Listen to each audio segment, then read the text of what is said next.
Welcome back, everybody. Today we're running the Bowser Aerotrain, which I picked up about 6, 7 years ago, and it was just shells. So I had to make a power chassis for the locomotive, and also had to make chassis for the coaches, which I added seating and passengers to. And we're going to run around the layout for a little bit and watch it go.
All right, let's take a look at the Aerotrain here, and I'll show you what I did to make the chassis.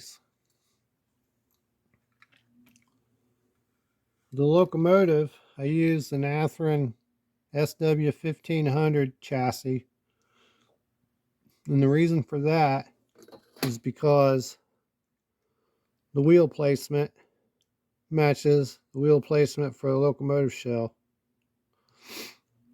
Now, if you use like a F unit truck or GP7, 9 or whatever truck, the wheels are spaced out wider so they wouldn't line up with the shell. So take the chassis out and take a look at it. So what I did was cut the frame in half, cut it in half in the rear section here, and then added some K&S brass square tubing fit in there. And I believe I had to file the frame down just a little bit to get that tubing to fit in there good. And then I drilled just small holes and added some nuts and bolts there on each side. I got it to the length I wanted. Put that in there, and then I had to add length to the drive shaft with just a piece of plastic tubing. I think I got that tubing maybe from an old pin or something that would fit in there. And then we had to add the wire. And I don't have no headlight in this. And then the rear truck, I took the front axle out. And then I took a piece of wire and ran through the axle and bent it up on both sides of the frame. Would hold it straight and would keep it from tilting down. It would hold it up. And then I had wrapped it in electrical tape real good so it wouldn't cause a short or anything. So this truck doesn't turn no more. It stays straight, up and down a little bit. That's it. Front truck didn't do anything too. I take the truck covers off. Can't use those. And then where the coupler goes on, the rear, had to shave it off so it'd fit up into the shell. And I believe that's about it for the chassis there. And then the chassis for the cars I built. A thick piece of styrene plastic. Cut it out to fit down in there. Nice and tight. And then I made the trucks. They're just flat brass that I bent to like a U shape. And then had to drill holes in there for the axles to go in. And it rolls pretty good. Make sure there ain't no burrs. Just put a little oil on it. It'll run good.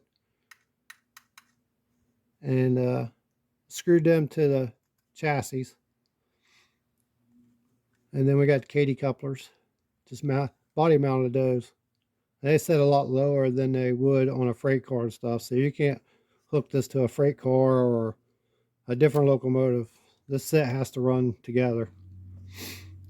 And then I put seating on the inside with passeners, and also put the windows in.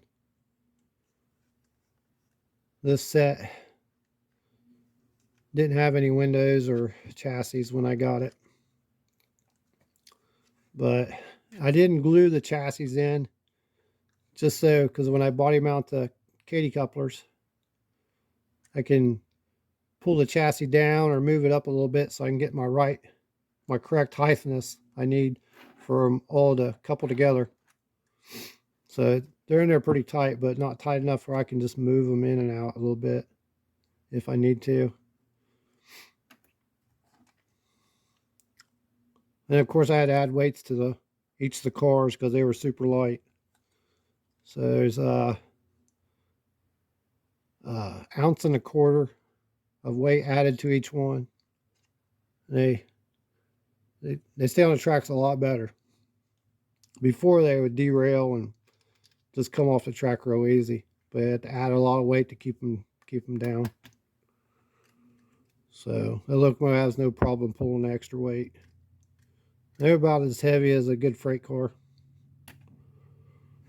But not much to modifications to this. Just gotta make sure you keep it all straight and squared up. Get your length where you need it. That's it. Not too much to it. I've also got this is the Bowser one. I think they released this in 1992 and sold it for years. Started selling it as like a dummy set. Didn't have no chassis really. And then later on they developed a chassis for it and better chassis for the cars. So I don't have those. I just got the shells and made my own chassis. And then the Varney set I have is a unpowered dummy or unpowered undecorated kit. It's got 4 coaches, 1 observation car, and the locomotive. Locomotive comes with a plastic frame. So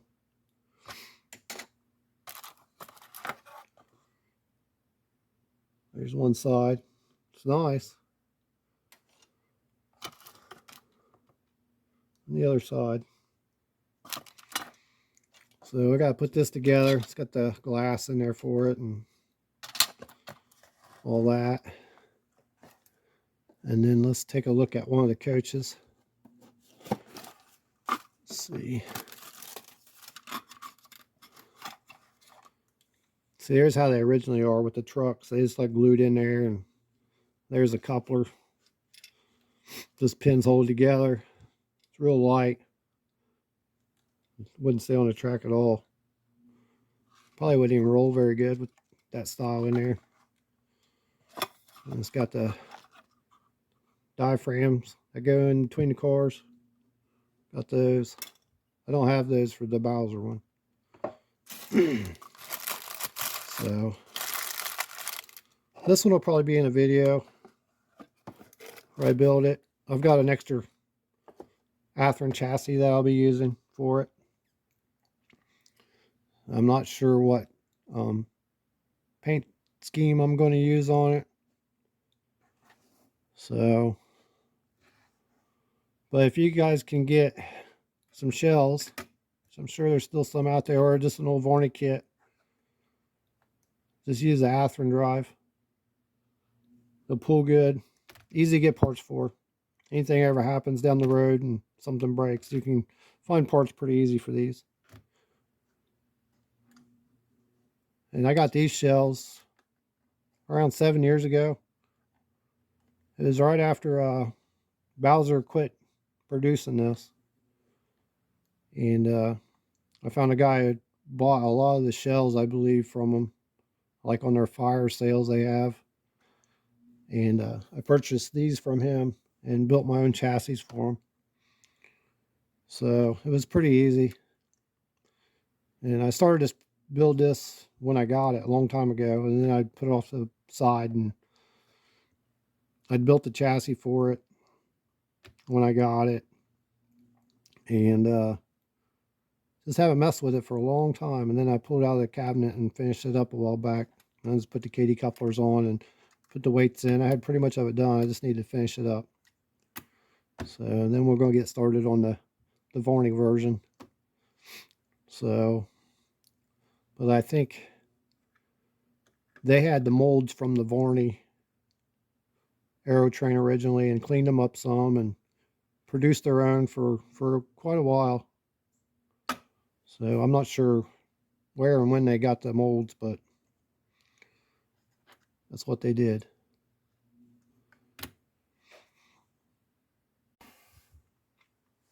Well, that was a video on my Bowser Aerotrain. My streamlined train. It debuted in 1956. GM built them. 2 of them, I believe, of the real ones. And you can see how they modeled their automotive line into this engine and the cars. It's all streamlined and nice round look to it. And then on the coaches, they just used their buses to make the cars for the real one. just widened them and made them fit the chassis. And then the rear kind of looks like maybe a 55 Chevy Nomad or something. Got little fins on it and rounded over in the back. But it's a really cool looking train. And I have the Bowser one and the Varney one. We're going to build the Varney one here soon. So I hope you all enjoyed this video, and thank you for watching.